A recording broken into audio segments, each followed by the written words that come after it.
Isinagawa sa iba't ibang simbahan sa Batangas nitong linggo ang selebrasyon ng Pasko ng muling pagkabuhay ni Hesukristo. Tunghayan yan sa report ni Paul Hernandez. Sa pagbabasbas ng Easter fire, sinimula ng mga taga Batangas City ang Easter Vigil Mass sa paniniwalang ang liwanag ng apoy ang kumakatawan kay Hesukristo sa muli niyang pagkabuhay matapos ipako sa krus. Sa loob ng Minor Basilica of the Immaculate Conception, nagpugay ang mga nagsisimba sa imahe ni Jesus.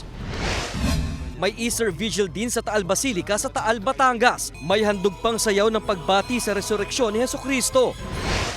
Sa Archdiocesan Shrine and Parish of St. James the Greater sa Ibaan, Batangas, ipinrosisyon ng mga life-size images ng mga santo bago pa ang inaabangang salubong ni Maria at Hesukristo. Inabangan ang pagdagit o pag-aalis ng anghel sa itim na belo ni Maria hanggang magtagpo ng mag-ina sa harap ng simbahan. Dito, inalaya ng mahal na ina ng sayaw ng pagbati, tradisyon ng mahigit 100 taon nang isinasagawa. Tanda po ito ng kagalakan natin sa muling pagkabuhay at sa misyong ibinigay sa atin ni Jesus na ibahagi ang kanyang muling pagkabuhay sa lahat ng tao.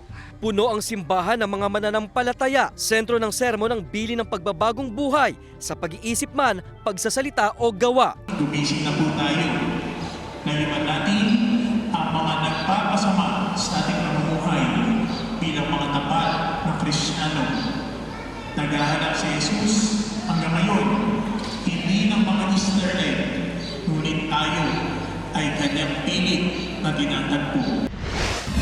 Ipinagdiwang din ng mga Katoliko sa San Juan, Batangas ang Pasko ng muling pagkabuhay sa pamamagitan ng tradisyonal na salubong at dagit sa San Juan Nepomuceno Parish Church. Isang batang nakabihis anghelang nag-alis ng telang nakataklob sa imahe ni Birheng Maria, hudyat ng pagtatapos ng kanyang pagluluksa at simbolo naman ng galak matapos ang muling pagkabuhay ng kanyang anak na si Jesus. Nagtanghal din ng ilang kabataan ng sayaw ng pagbati bilang pagpaparangal sa imahe ng La Resurrection o Jesus na muling nabuhay at Birhen Alegria o Birhen ng Salubong. Sa pagtatapos ng Semana Santa na taunang ginugunita ng mga Katoliko, panawagan ng simbahan na bitbitin sa pang-araw-araw na buhay ang mga iniwang aral ni Hesukristo at patatagin pang lalo ang pananampalataya sa Kanya. Kasama si Buhay Adante Jr., Paul Hernandez, Balitang Southern Tagalog.